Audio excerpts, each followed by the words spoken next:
Hi, you don't know me. I'm Stranger Dave. And I'm down here on the shores of the Cuyahoga River with my son, Philip. Hello. And we're looking at the mallard ducks and the Canada geese.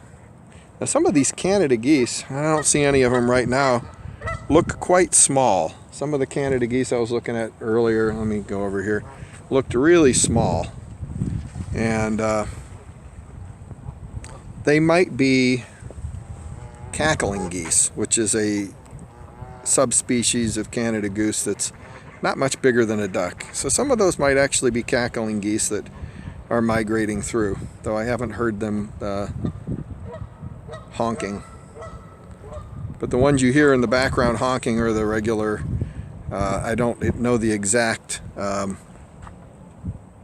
subspecies, but those, like those guys over there, that pair, those are big geese. Those are the big Canada geese we're used to seeing. I wanted to say something. If people come out here, this is not my bread.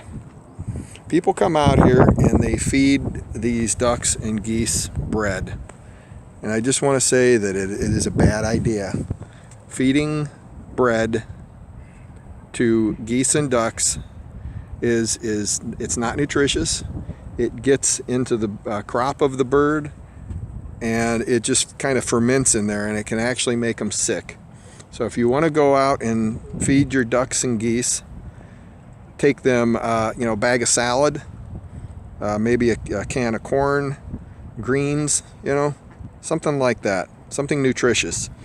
White bread, not nutritious. I know one of the local outlet stores sells bird bread. That's what it's bread that's out of its expiration date, and they call it bird bread because people feed it to the birds. And apparently people got the idea that if the birds eat it, it must be good for them. Well, that's not true.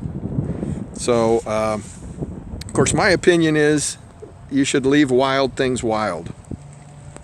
And I don't feed them at all. And what happens is they become dependent and they stick around by shore, and at night they could be more vulnerable to the predators. I mean, we have fox and raccoons and other things like, well, I don't know. I don't know if we have coyotes right here, but they're certainly in the area. So, but there are things that would prey on these ducks and geese. And so I think that, making them dependent on being fed makes them more vulnerable, and I like to leave wild things wild. So anyway, if you like my video, please give it a thumbs up and subscribe, and I will say goodbye now. Goodbye. You want to say goodbye? Bye.